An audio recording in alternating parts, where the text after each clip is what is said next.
It's 3:20 a.m. Sunday, April 22nd, 2018. A naked man armed with an assault rifle caused carnage outside a Waffle House in Nashville, Tennessee. After shooting 4 people in the parking lot, he sprayed the outside of the building with gunfire, shooting through the windows as people casually dined. Then, eventually stepped inside with the intent on harming more people. In the subsequent chaos, an ordinary guy faced with an extraordinary situation saved many lives that cold, dark morning. He had no prior combat experience. He was just an AT&T technician. An ordinary guy. This is his remarkable story, so keep watching.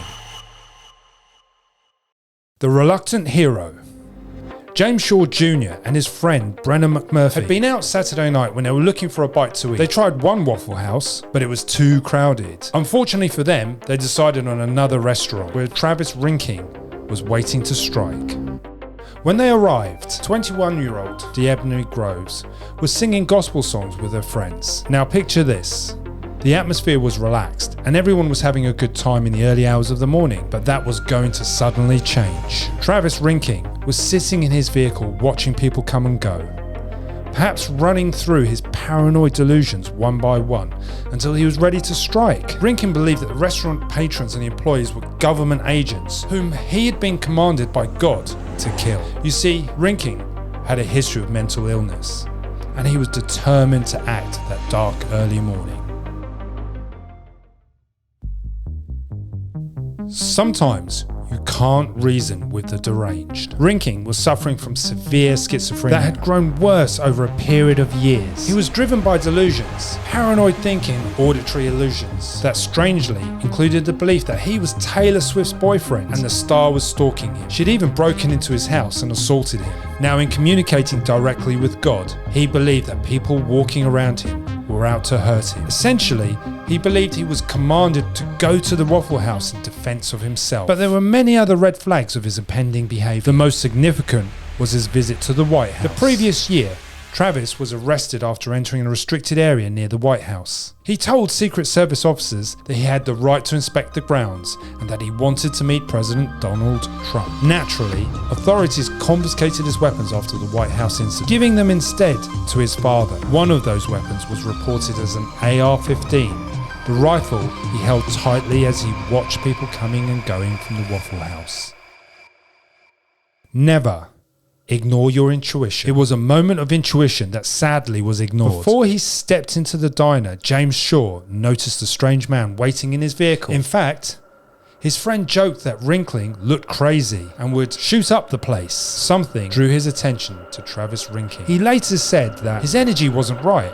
I could feel it. You see, you should never ignore your instincts for danger. People so often suppress this feeling. Finally, Travis Rinking stepped out of his vehicle, raised his AR-15 and fired upon an unsuspecting couple just hanging out together. 23-year-old Aquila Da Silva and his girlfriend were both wounded. However, he later died in hospital. Rinking then turned and fired at Joe Perez, 20 years old, who was in the wrong place at the wrong time, just getting food. Then at Torian Sandelin, 29, who worked at the restaurant. Both were fatally wounded. Turning his rifle, he fired multiple shots into the Waffle House from outside the building before stepping in to continue his onslaught. As you can imagine, pandemonium reigned. A seemingly calm early morning was shattered by gunfire. You see, sudden attacks elicit fear and panic in a cocktail of helplessness.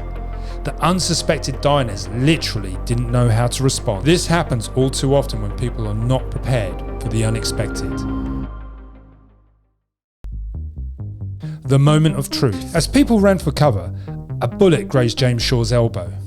He ran into the bathroom for salvation. There's one way in and one way out. Without windows to escape, you have to barricade the door for safety. You see, shooters often move with haste through buildings. The aim is to cause as many mass casualties as possible. Barricades slow progress, and this often leads a shooter to move on to easier targets. Although it happened so fast, something clicked in James Shaw. He made the conscious decision that he was going to fight for his own survival. According to Shaw, in the bathroom is only one way in and one way out. And I was like, he's going to have to work for this kill. For me personally, so I got a head full of steam and I ran through the door, and it worked out like I wanted it to. What he did was nothing short of startling. With no combat experience or self-defense training. He sprang into action. Now, James was the first to admit that he was scared. Something inside motivated him to live that day.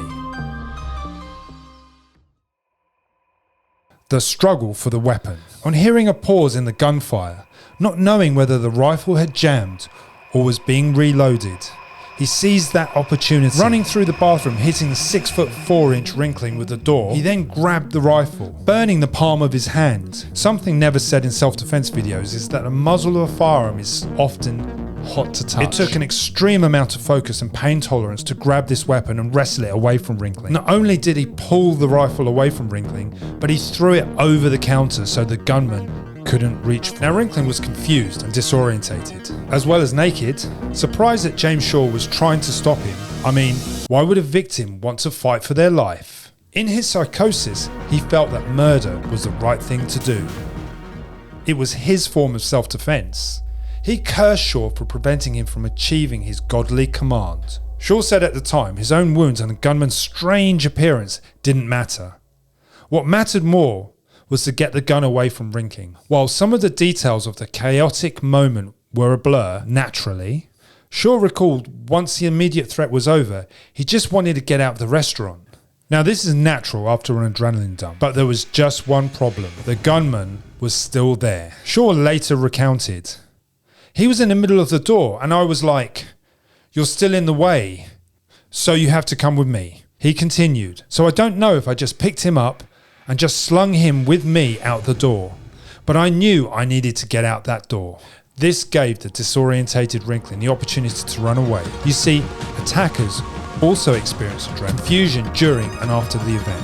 Now, Shaw recalled that he went back to check on his friend to see if he'd been shot. What a good dude. Considering such a stressful situation, that's remarkable. The aftermath. Wrinkling removed his green jacket and fled naked from the scene. Now completely naked, he returned to his apartment to put on a pair of pants. This time, dressed only in pants, he went on the run. After a multi-agency manhunt, he was later spotted and arrested by local law enforcement agents. Remarkable as it seems, James Shaw was candid about his heroism. He said, "I'll say it again. I didn't really fight that man to save everybody else," Shaw said at the following news conference. "I know that might not be a popular thing, but I'm really honest. I'm going to be honest to the core. I took the gun so I could get out myself." While 4 people died in the attack, it's likely that Shaw's action saved the lives of more restaurant patrons. But what's more amazing is that afterwards, he established a GoFundMe campaign to raise money for the families of the 4 victims. This is a sign of a true hero, a good spirit. Total donations raised by Shaw surpassed $200,000 in early May 2018. What a good guy. While he's been described as a hero by numerous people, including the Tennessee authorities, he still refuses to acknowledge his hero status. Maybe heroes aren't what you think, because when it comes to it, it's all about your mindset and your determination. I apologize to the people that lost loved ones, friends or family. I'm a genuine person. I didn't actually do it to save people. I did it just to save my life. And me saving lives, I saved other lives. Thanks for watching.